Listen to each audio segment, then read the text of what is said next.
Bonjour à tous les membres de la Familia, j'espère que vous allez bien. Donc voilà, le fameux basket de février. On se cache pas derrière nos pertes, on partage les profits autant que les pertes.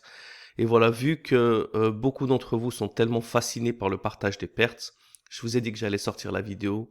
Et donc la voici.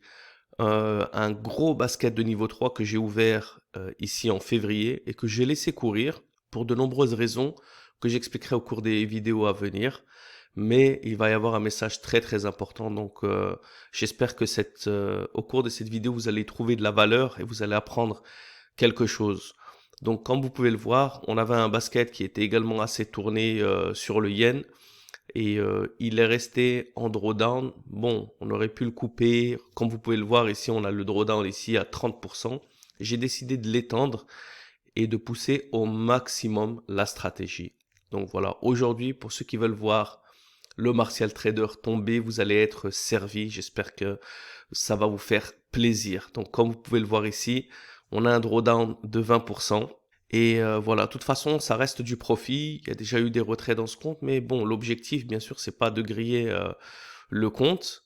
Mais voilà, comme vous pouvez le voir, on était toujours en tendance haussière. J'ai enregistré le basket en entier et j'ai dû raccourcir au maximum pour faire une vidéo assez courte parce que sinon, au départ, franchement, même en le raccourcissant, c'était une vidéo de quasi 3 heures, mais je me suis dit ça va être trop long et de toute manière, les gens ne suivent pas et après, ils posent des questions que tu retrouves dans les vidéos. Donc, autant que je continue à faire des petites vidéos en format assez court, dans les 10, 20 jusqu'à 30 minutes, parce que au-dessus, je le vois très bien dans les statistiques, les vidéos elles ne sont même pas vues en entier. J'espère que cette vidéo le sera. C'est la première vidéo de grosses pertes que je partage. Je pense qu'il y avait eu des baskets avec des petites pertes, des choses comme ça. Mais là, c'est vraiment un gros drawdown que je partage avec vous. Et voilà. Donc, en toute transparence, comme d'habitude. Donc là, comme vous pouvez le voir, on est monté à 20%. On voit le yen ici, bon, qui était en faiblesse, qui après se rapproche de zéro et qui va continuer de se renforcer. Donc, de toute façon, on a un renversement qui se passe. Nos supports, nos résistances ont du mal à suivre la tendance. Ils se retrouvent en renversement.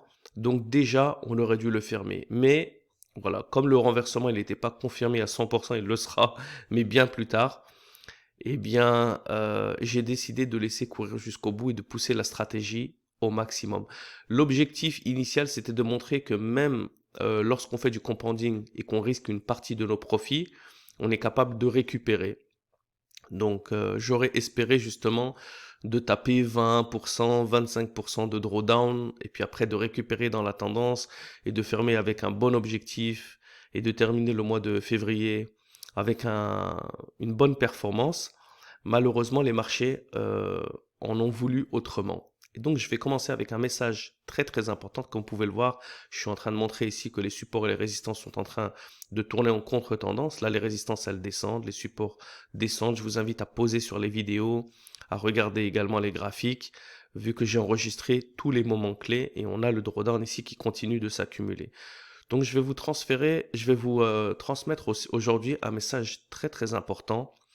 La Familia, voilà, on regarde un peu les positions. On a atteint 40% avant de vous dire ce message. Je vais vous montrer justement. On a atteint 49%. Et de toutes les manières, euh, un drawdown au-dessus de 50% est inacceptable. Donc peu importe les espérances, là on est complètement contre tendance. Le yen s'est renforcé.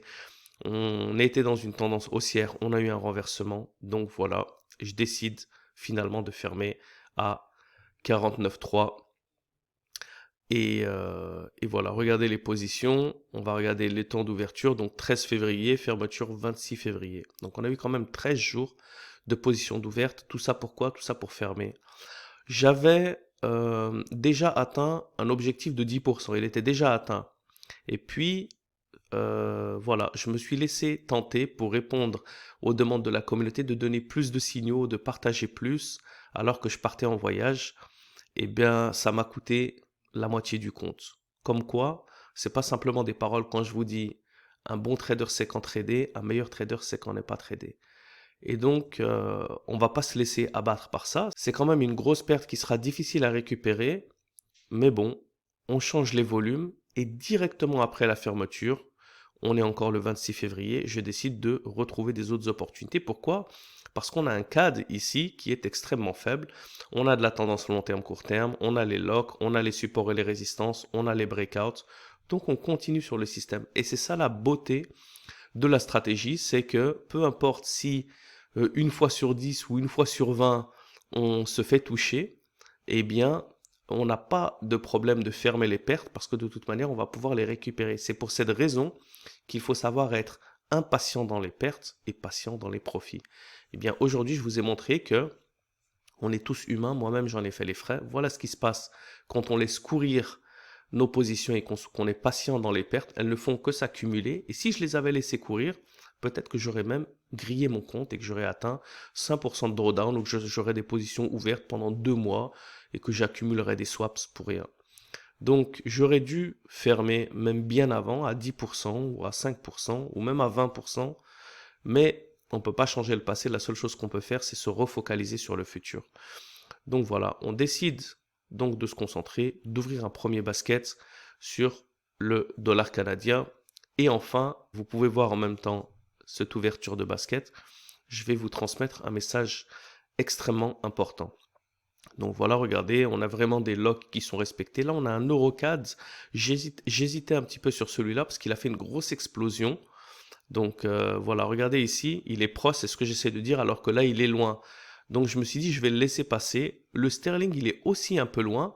Mais finalement, je me suis dit, tu sais quoi, ils sont tous les deux loin et ils s'approchent. Ils ont une très forte corrélation et ils s'approchent de la fin de la zone grise.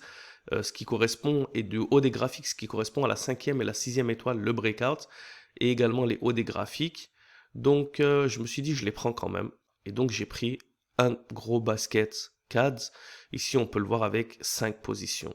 Donc voilà, le basket de CAD est ouvert, pardon, de 4 positions. Donc voilà, maintenant, comme je reste devant les graphiques et que je fais quelque chose de très agressif, je change mon risque-reward pour suivre les marchés en direct. On regarde maintenant ce qu'il y a au niveau d'un deuxième basket. Donc voilà, on va ouvrir le deuxième basket et on va voir ce qui se passe sur l'Australian. Donc comme vous pouvez le voir, même chose, l'Australian, il a tapé des plus bas. Les locks sont respectés. Il est en train de s'approcher de la zone de breakout qui est la fin de la zone grise. Donc on a des bonnes étoiles. L'euro AUD, il est en contre-tendance, comme vous pouvez le voir. Le sterling AUD a déjà passé la contre-tendance. Il est déjà dans des plus hauts et il s'approche vraiment beaucoup, alors que l'euro, non. C'est ce que je montre ici. C'est pour ça que je décide d'ouvrir le sterling AUD. Donc voilà, après vous avoir partagé ce basket, je vais vous dire le message que je vous souhaitais vous dire. Et donc voilà, le fonctionnement de ma pensée. Ne pas se laisser abattre. Je me suis pris un gros drawdown dans la figure. Donc on a pris un basket d'AUD et de CADS. Et voilà, je sais que j'ai ouvert une position de plus. De toute façon, on va le voir par la suite. Donc une fois que j'ouvrirai cette position, je vous la commenterai. Et maintenant, voilà toutes les positions qui ont été ouvertes. Basket d'Australienne, basket de CADS, nos positions sont ouvertes. 6% ici. Et on laisse courir la chose. Le message est le suivant. J'ai utilisé des centaines, vraiment des centaines, de robots, d'expert advisors. On a développé le scanner avec des robots également qui sont totalement automatiques. De nombreux robots.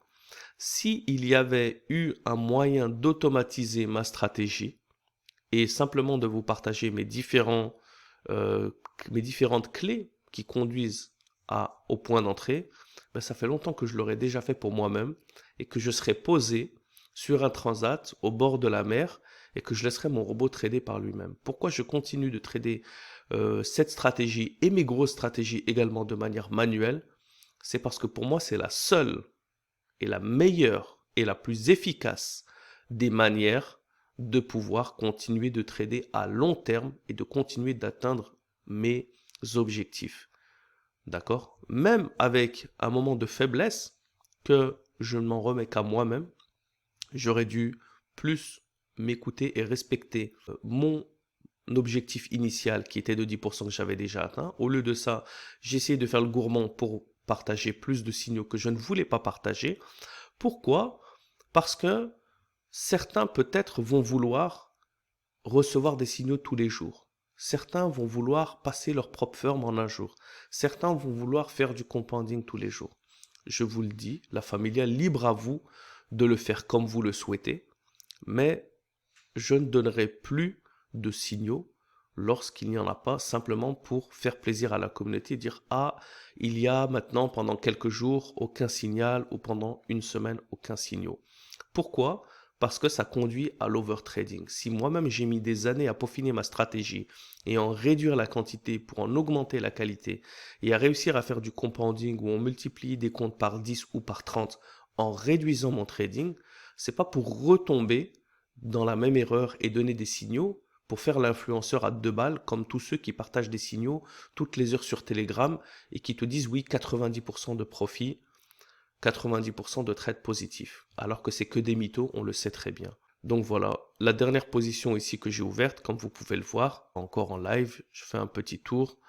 On regarde ici sur le CAD, on regarde ici sur le yen, donc on a notre CAD yen, et on regarde un petit tour sur le yen. Comme vous pouvez le voir, je suis retourné sur le yen parce qu'il m'a traumatisé, en vrai j'étais en train de voir, mais il est bien en retournement, le yen est en train de continuer de se renforcer, c'est pour ça que je le montre, donc si j'avais laissé continuer, bah, ça n'aurait fait qu'empirer. Donc on va ouvrir cette petite position en live toute seule, parce que c'était une bonne opportunité. Ça en devient un basket de niveau 3, et un basket complexe, et on verra ce qu'il va en donner. Sauf que là, maintenant j'ai la conviction que ces signaux sont absolument magnifiques. Donc on en revient, je reviendrai au point initial que j'étais en train de vous expliquer, la familia. On en revient aux 3 phases des marchés. Quelles sont ces 3 phases pour ceux qui s'en rappellent? La première phase, c'est une phase d'accumulation dans laquelle les marchés sont en range, les marchés sont en dents de scie. Ça monte, ça descend sans vraiment prendre de tendance. La deuxième phase, qui est la phase qui nous intéresse, c'est la phase de participation publique, ou en anglais public participation. C'est une phase tendancielle dans laquelle il va y avoir une accumulation, mais dans le sens de la tendance, pas une accumulation qui va être sideways.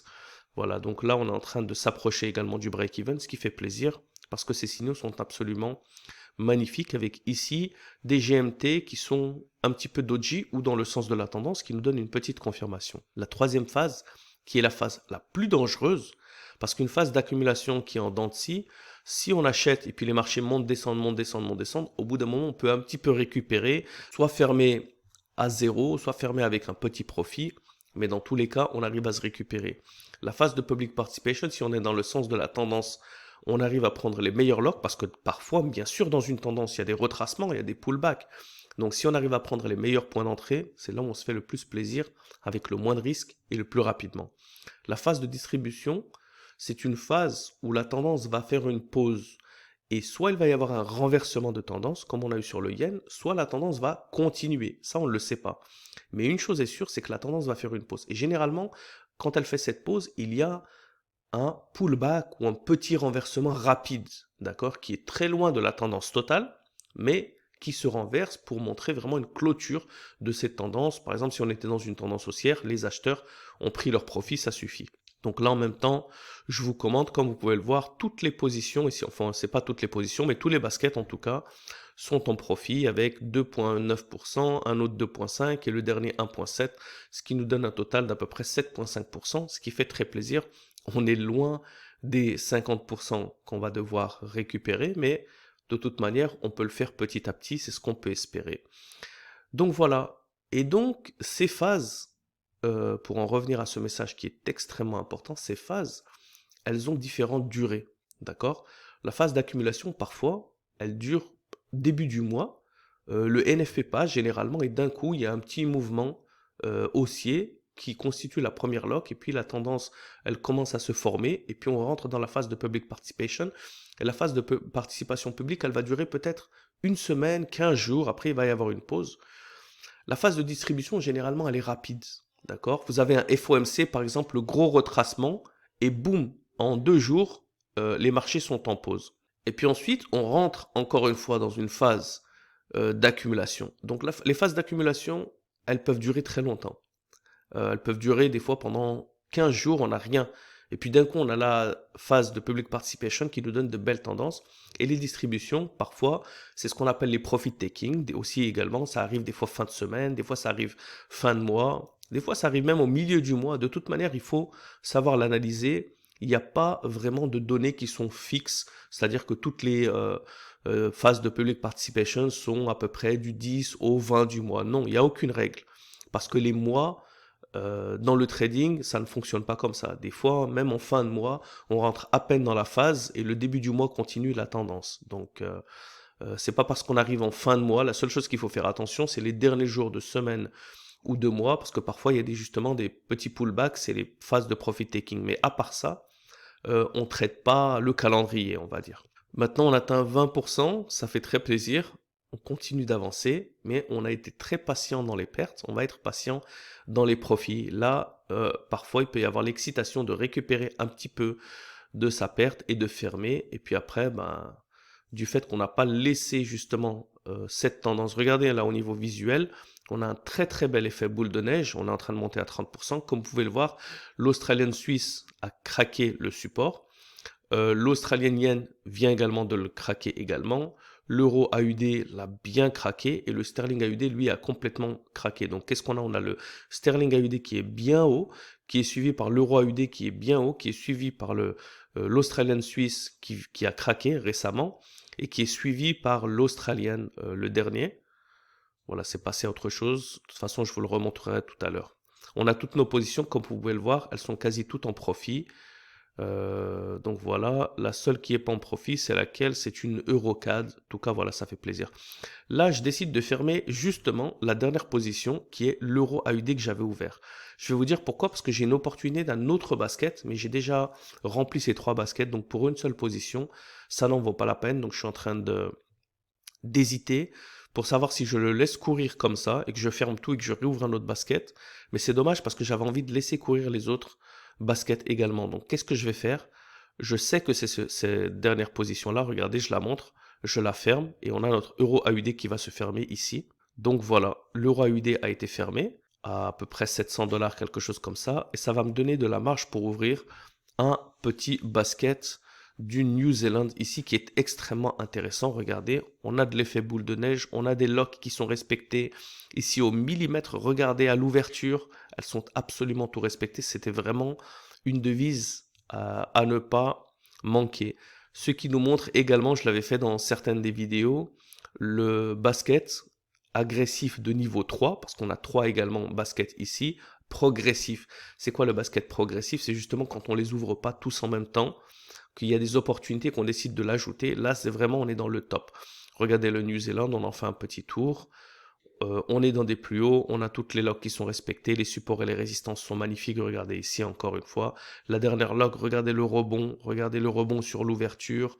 On est sur les plus bas. On va faire bouger les graphiques. Ici, on est en contre-tendance, mais comme tout le reste est absolument parfait, le dollar, il enforce le New Zealand. La dernière log est absolument respectée. Et je décide de l'ajouter en mode agressif. Et donc, comme vous pouvez le voir, si vraiment il y avait des règles qui étaient absolument parfaites pour pouvoir les suivre, ou simplement donner des signaux, ou simplement automatiser, je l'aurais fait, mais ce n'est pas le cas. C'est une analyse, ça demande du travail, ça demande de la rigueur, ça demande du courage, et parfois ça demande d'accepter des pertes et de passer à autre chose et directement de rebondir, de ne pas se laisser c'est vraiment comme le sport au bout d'un moment. On ne peut pas se laisser abattre quand on a perdu un point, sinon bah, ça conduit à perdre le match. Là, on a perdu plus qu'un point, on va dire qu'on a perdu un set pour faire une analyse dans le tennis. Mais voilà, c'est pas parce qu'on a perdu le premier set, pour tous les adeptes des grands Nadal ou Federer ou Djoko, combien de premiers sets ont-ils perdu ou de deuxième sets et combien de matchs ils ont fini par gagner. Parfois, ils ont même réussi à récupérer des balles de match contre eux. Donc voilà, il faut pas se laisser abattre, il faut continuer à croire au système jusqu'au bout. Moi, de toute manière, j'invite personne à y croire. Moi-même, j'y crois. Après, ceux qui arrivent à atteindre des performances et à réussir justement, regardez l'objectif, ici on a atteint 54%.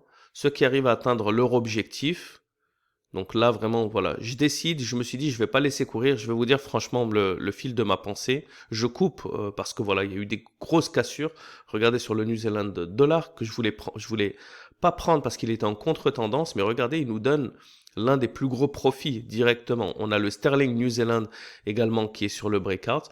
Et je voulais laisser courir, je vais vous dire franchement, jusqu'à 100%. Mais je me suis dit, je vais le regretter en étant trop gourmand. Donc autant que je ferme. Parce qu'ici, voilà, il y a un peu de volatilité, ça va peut-être retracer, ça va remonter à 30% et je vais devoir le laisser courir encore pendant des jours. Donc, autant que je ferme à 50% d'objectif et puis que je vois qu'il y a quelque chose, s'il y a quelque chose d'après. Donc je ferme tout et on a récupéré, voilà, on a perdu 5%, on a récupéré 5%. Regardez là en accéléré, directement ce que je fais, je réouvre un gros basket sur l'australienne parce que l'australienne est absolument magnifique. On a du 5 étoiles de partout. Là, je vous l'ai mis en accéléré. Pourquoi? Parce que ça mettait trop longtemps et de toute manière, les vidéos d'analyse où je vous explique en détail, l'objectif là, c'était pas de vous partager l'analyse de ce trade, c'était de vous partager la force de la stratégie et du money management.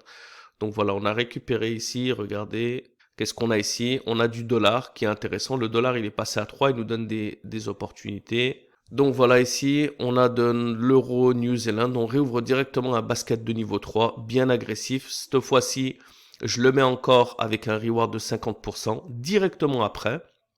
Encore une fois, je le répète, voilà, gros basket bien agressif. Encore une fois, je le répète, l'objectif, pourquoi je le mets en accéléré, ce n'est pas de montrer les points d'entrée, les 5 étoiles. Je l'ai déjà fait des dizaines de fois. D'accord? Ce qui me pousse à ouvrir ce point d'entrée. C'est pas ce point d'entrée-là qui est plus important qu'un autre parce que des opportunités, on en a tous les mois. L'objectif, pourquoi je le mets en accéléré, c'est de vous montrer que oui, on peut partager ses pertes, oui, on peut recevoir des pertes, oui, on peut recevoir un coût dans notre propre trading, dans notre trading.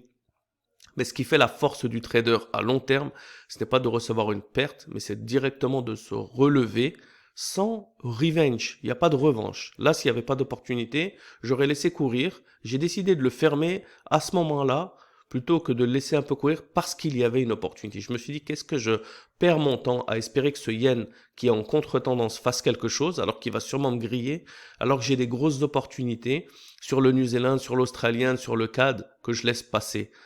Tout simplement par espérance. Là, je trade encore pire qu'un débutant. Donc, on se ressaisit, on coupe nos pertes, on est patient dans nos profits. Directement, là, on passe en profit, comme vous pouvez le voir avec ce basket. On a une super grosse opportunité. On est encore le 27 février, on n'a même pas terminé le mois. Et regardez un petit peu ce qu'on est capable de faire. Donc, il y a plusieurs leçons qui sont importantes dans cette vidéo. La première leçon, c'est ne pas baser son trading sur l'espérance. Dès qu'on a mis notre risque-reward ou dès qu'on voit que de toute manière, il y en a beaucoup qui disent quand est-ce qu'on sait qu'un basket, il ne marche plus? Bah, regardez comment vous le voyez, il y a tous les signes. On a l'indicateur power, par exemple, s'il était en force, il repasse à 0, il repasse en faiblesse. On a l'indicateur matrix qui va vous montrer un gros retracement. On a les supports et les résistances qui vont changer. On a les GMT7 qui vont passer à l'opposé. On a les locks qui va être une lock inférieure ou qui va disparaître. Il y a tellement de signes qui vous montrent que la tendance n'est plus. Regardez nos positions. Elles sont absolument toutes en profit. Et on repasse à 20%. Je vous le rappelle, un petit rappel qu'on était à 28K de capital et qu'on est descendu à 14 et que là on est en train de repasser à 28K. Donc déjà on a réussi à récupérer en 1 ou 2 jours, je crois que j'ai relancé le 26, donc en 2 jours on a déjà récupéré ces 15% ces 15 jours pardon, de drawdown qui représentent 50%. Mais cette fois-ci, bien sûr, encore une fois, regardez, il faut être plus patient dans les profits que dans les pertes. Donc si j'étais pas patient, j'aurais dit c'est bon, j'ai récupéré mon capital, je ferme à zéro. Non, on va pas prendre des risques dans les pertes et puis fermer dès qu'on arrive à uniquement récupérer parce que sinon qu'est-ce que c'est que ce money management? Donc on va laisser courir jusqu'à qu'on atteigne notre objectif de 50%. J'espère que cette vidéo vous plaît. Si elle vous plaît, je vous invite en tout cas à liker, à commenter, à supporter la chaîne parce qu'il y a beaucoup de travail qui est fait. Là, je vous montre une petite vidéo, il y a beaucoup de choses qui est fait, beaucoup de travail en amont qui est fait, et il y a beaucoup de contenu éducatif pour partager justement cette stratégie. Il n'y a personne qui partage avec autant de transparence et autant d'honnêteté, on va dire sur la sphère francophone, je ne sais même pas peut-être sur la sphère anglophone. En tout cas, si vous avez des maîtres, des masters, des grands traders que vous souhaitez suivre, libre à vous. Si vous avez des gourous du trading avec leurs signaux Telegram qui vous partagent sur leur téléphone, faites-vous plaisir. Nous, ici, on a une stratégie qui, dans les prochaines vidéos, je l'avais déjà en plus expliqué, mais parfois il faut savoir répéter parce que l'excellence vient dans la répétition. Cette stratégie, elle ne vient pas d'oscillateurs, de Fibonacci, d'ICT, elle vient d'informations que j'ai accumulées pendant des années. Regardez là, 48%, on s'approche des 50% sur les flux de marché, les flux de la liquidité et sur ceux qui gagnent contre ceux qui perdent. Pourquoi? Parce que j'ai été dans cette industrie pendant de nombreuses années. Donc, ça, c'est quelque chose qu'il y en a beaucoup qui sont des influenceurs. Il y a quelques années, ils vendaient des cours de pyramide sur le marketing de réseau. Et maintenant, ils t'apprennent ce qu'est le trading. Non, moi, j'ai commencé après mes études directement ma carrière dans le trading. Après 15 ans, bah, je le traite toujours avec la même passion. C'est pour cette raison que s'il y avait une manière d'automatiser encore une fois, ou de trouver le saint graal de la stratégie, de la martingale automatisée, eh bien je l'aurais trouvé. Si ce n'est pas le cas, j'invite n'importe quelle personne à partager sa stratégie. Si vous ne l'avez pas, écoutez un peu, calmez-vous, apprenez de cette stratégie, et j'espère que vous aussi, vous arriverez à devenir des martial traders. On arrive ici à 49,9, on touche le 50, et voilà, on a récupéré toute notre perte, 50% de drawdown en 2 jours. Croyez-le, ce n'a pas été difficile. Ce n'a pas été facile, pardon, un lapsus révélateur. Non, non, ce n'a pas été facile. En plus d'enregistrer les écrans pour pouvoir vous partager en toute transparence, je vais vous partager mon compte MyFXBook. Je vais rajouter la petite vidéo après où je vous partage, où je vais vous montrer le drawdown et je vais vous montrer comment on a terminé le mois de février. J'espère que cette vidéo vous a plu. Continuez à donner des likes, donnez-nous la force, parce que sinon, on ne va pas trouver la force de continuer à faire des vidéos. Et j'espère ne pas fermer cette chaîne. Force à vous, la Familia. Salut à tous les membres de la Familia, nous revoici donc sur MyFXBook, sur la stratégie ici. Voilà, dépôt qui avait commencé à 1000, retrait 5000. Regardez la performance, on avait atteint 50% de drawdown 13 février. On a terminé quand même à 33%. Voilà, extrêmement agressif. Encore une fois, si on avait divisé les volumes par 10 sur quelque chose de conservateur, on aurait atteint 5% de drawdown pour fermer à 3%. Donc, tout est réplicable. L'agressif, on peut le faire en conservateur. Mais le conservateur, on ne peut pas le faire forcément en agressif.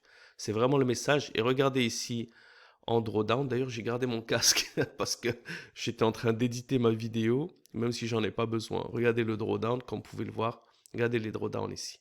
1 drawdown, 1, 1, 4. Voilà, en février, quand on pousse à l'overtrading et qu'on fait des erreurs, on tape des drawdowns à 49%. Regardez le drawdown, 49,36, mais on a quand même terminé avec 3947 de performance. Peace la familia.